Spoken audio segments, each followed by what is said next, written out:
City हलचल का नया कार्यक्रम पुलिस नामा सिटी हलचल का ये विशेष कार्यक्रम है जिसमें पुलिस के वर्क पर डिस्कशन करेंगे आपके साथ। इस सप्ताह में अगर हम नजर डालेंगे तो डीआईजी कलानिधि नैथानी और एसएसपी डॉक्टर विपिन ताड़ा के सस्पेंशन और लाइन हाजिर की ट्रेन ने जो स्पीड पकड़ी है तो उससे पुलिस महकमे में और भ्रष्ट अधिकारियों में खलबली है, हलचल है। लेकिन एक बात और, अपनों पर करम गैरों पे सितम, ये पुलिस विभाग ये सितम ना कर। पुलिस कार्रवाई में यही एक स्लोगन फिलहाल इस हफ्ते पहले कार्यक्रम में फिट बैठता हुआ नजर आ रहा है। पुलिस नामे में हफ्ते की प्रमुख घटनाओं में पुलिस का कैसा रोल रहा, क्या रोल रहा, ये हम आपको बताने जा रहे हैं। और पुलिस नामे के इस पहले एपिसोड में हम सबसे पहले मेरठ की सीमाओं में जो जुआ घर चल रहे हैं, पुलिस की व्यवस्थाओं की जो पोल खोल रहे हैं, उस पर नजर डाल रहे हैं आपके साथ। हाँ, मॉडर्न हो गए ना आप, और मॉडर्न होने की ख्वाहिश आपको बताती है कि मॉडर्न दुनिया में इस जुआ घर को कैसीनो कहते हैं। कैसीनो इसलिए शायद अंकित मोतला और पुलिस की वो टीम जो इस पूरे षड्यंत्र के पीछे है वो कसीनो की बात कर रही है, लेकिन ये तो जुआ घर है। जुआ घर, देसी जुआ घर। और जब जुआ घर में छापा पड़े और एसपी सिटी और सीओ दौराला को ठीक छापेमारी से 5 मिनट पहले ही खबर दी जाए तो आप समझ सकते हैं कि पुलिस विभाग में सूचनाएं लीक होने से एडीजी, एसएसपी कितने आहत हैं। और सबसे ज्यादा आहत है कौन? डीआईजी कलानिधि नैथानी। इसलिए डीआईजी कलानिधि नैथानी और एसएसपी डॉक्टर विपिन ताड़ा ने बहुत एहतियात के साथ जब जुआ घर पर कार्रवाई की तो सबको समझ में आ गया कि किसी तरीके की सूचना लीक नहीं होने देनी है। जुआ घर में जो कार्रवाई हुई उसमें 17 लाख का कैश मिलना बताता है कि कितने बड़े स्तर पर दादरी में मेरठ की सीमा पर जुआ खेला जा रहा था। 17 लाख, समझ सकते हैं कितना बड़ा जुआ होगा। और सबसे बड़ी बात, कई महीनों से ये जुआ घर धड़ल्ले से चल रहा था और पुलिस चौकी, बीट इंचार्ज, पुलिस का इंस्पेक्टर और डैश लोग इसमें इन्वॉल्व थे, सक्रिय रूप से इन्वॉल्व थे। तभी तो एसएसपी ने उन्हें मात्र 5 मिनट पहले सूचना दी। दादरी के रहने वाले अंकित मोतला, जो कि जिला पंचायत सदस्य का बेटा है, बीजेपी नेताओं का करीबी है, और उसका साथी तरुण मलिक किस पुलिस अधिकारी की सूचना पर अपने 15 साथियों के साथ एंड टाइम पर भाग निकला, यह जांच का विषय है। कौन से पुलिस अधिकारी ने किस फोन नंबर से इसको फोन किया कि तरुण मलिक, राजू कैशियर और अंकित मोतला भाग गया? जांच होनी चाहिए या नहीं? इसीलिए पुलिस नामे में हमने आपके सामने और विशेषकर जनप्रतिनिधियों के सामने, विशेषकर राज्य मंत्रियों के सामने, विशेषकर किसके सामने? डॉक्टर लक्ष्मीकांत वाजपेयी के सामने ये पुलिस नामे का एपिसोड रख रहे हैं। अगर इन तीनों लोगों को थोड़ा सा और समय मिल जाता तो वो लोग भी भाग जाते जिन लोगों को पुलिस ने गिरफ्तार किया है।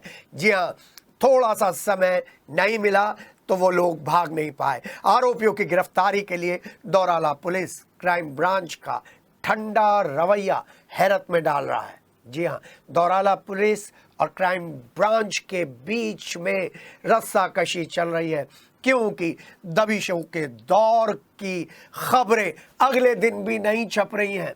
विवेचक सुभाष गौतम जो क्राइम ब्रांच से आते हैं छुट्टी पर हैं, और अंकित मोतला एंड कंपनी और उनके शुभचिंतक क्राइम ब्रांच पर दबाव बनाने के लिए सेटिंग करने में मशगूल हैं। कौन से नेता इनको बचा रहे हैं, जरा सोचिएगा। लेकिन एसपी क्राइम अवनीश कुमार के रवैये की वजह से अभी तक ये जो अंकित मोतला एंड टीम है, अंकित मोतला के शुभचिंतकों की जो टीम है, उन्हें सफलता नहीं मिली क्योंकि SP crime Avinash Kumar setting getting वाले पुलिस अधिकारी नहीं है। एसएसपी और एसपी क्राइम की पहल पर ही अंकित मोतला और कैशियर राजू के ठिकानों पर दबिशें लगातार मारी जा रही हैं और उनके खातों की जांच की जा रही है, जबकि एसएसआई संजय द्विवेदी खाली पड़े जुआ घर की चौकीदारी कर रहे हैं। एक बात और बड़ी बात जो आप लोगों को समझनी पड़ेगी वो ये, क्या पुलिस में ईमानदारी अब फाइलों में दबकर रह गई है। पुलिसनामा पहला पार्ट हमने रात 2 बजे की घटना को आपके सामने रखा है पहले पार्ट में, और अब दूसरा पार्ट पुलिसनामे का, और ये उन सब ईमानदार अधिकारियों को समर्पित है जो अपना काम बखूबी करते हैं।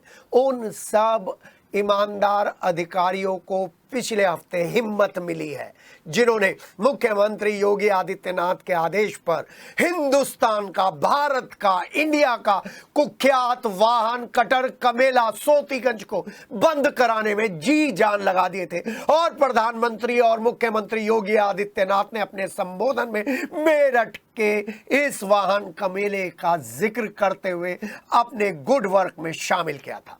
मेरठ पुलिस अवैध वाहन कमेले की तरफ से आंखें बंद किए बैठी है, लेकिन हापुड़ पुलिस और एसटीएफ की तफ्तीश ने चौंकाने वाले जो खुलासे किए तो डीआईजी कलानिधि नेथानी ने इंस्पेक्टर विष्णु गौतम, दारोगा दिनेश कुमार, सिपाही सुमित को कार्रवाई की जद में लेते हुए पुलिस लाइन बुलंदशहर से अटैच कर दिया। लेकिन सबसे बड़ी चौंकाने वाली बात तो हम आपके सामने शेयर करने जा रहे हैं। क्या गाज थाने और चौकी के स्तर पर ही गिरेगी? फिर बोल रहा हूं, एक बार सुन लीजिए सब। क्या गाज थाने और चौकी के स्तर पर ही गिरेगी? क्या सीओ और उनसे ऊपर के अधिकारियों की कोई जिम्मेदारी नहीं बनती? उनके खिलाफ कोई कार्रवाई नहीं होगी?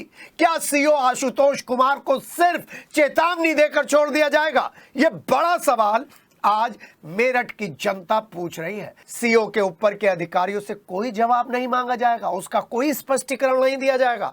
और जो पुलिस का खुफिया तंत्र है वो क्या सूचनाएं दे रहा है, क्या इस पर भी जांच नहीं होनी चाहिए? आपको बता दें, सिटी हलचल ने हर बार पुलिस को सुझाव दिए हैं कि सोतीगंज बंद होने के बाद लोहिया नगर थाना क्षेत्र और कोतवाली में वाहन कटान का काम धड़ल्ले से बड़ी मजबूती से चल रहा है और इनके संरक्षक खाकी और खादी हैं। और इन दोनों थाने के सर्कल ऑफिसर आशुतोष कुमार की क्या जवाबदेही नहीं बनती?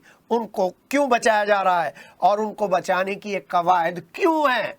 जांच रिपोर्ट आने के बाद भी सीओ का कार्य क्षेत्र अभी तक तो नहीं बदला गया है। तो आप समझ सकते हैं कि आखिर सीओ आशुतोष कुमार को किसका वरद हस्त प्राप्त है, किसका आशीर्वाद प्राप्त है। अंतरराज्यीय वाहन चोर गिरोह का सरगना साजिद यदि खुलासा दर खुलासा नहीं करता तो इतना बड़ा वाहन कमेला हमारे सामने नहीं आता। डीआईजी कलानिधि नेथानी इतनी बड़ी कार्रवाई नहीं करते। तो अब सवाल इसी के साथ जुड़ा हुआ है, क्या सीओ और इंस्पेक्टर नहीं बता सकते कि उनके आका कौन है, किसकी शह पर ये वाहन कमेला चल रहा था? हाँ, आप कहेंगे विभागीय जांच शुरू हो गई है, तो अब विभागीय जांच पर ही आकर सुई अटक गई है। हम कह सकते हैं, जी हाँ, विभागीय जांच पर जब सुई अटक गई है तो हमको सोचने के लिए विवश होना पड़ रहा है कि 10 में से 9 केसेस में पुलिस की विभागीय जांच पुलिस के अधिकारियों और कर्मचारियों के फेवर में जाती है, अगेंस्ट नहीं जाती। उम्मीद की अब सिर्फ 2 ही किरणें हैं, ईमानदार डीआईजी कलानिधि नेथानी और योगी सरकार का डंडा। तो संडे स्पेशल में हमने आपको मिलवाया था वरिष्ठ अधिवक्ता ओपी शर्मा से, और पुलिस नामे में हमने आपको 2 केसेस के पीछे की कहानी बताई है। सिटी हलचल पर यह कार्यक्रम ऐसे ही चलते रहेंगे, आप भी अपना फीडबैक देते रहिएगा।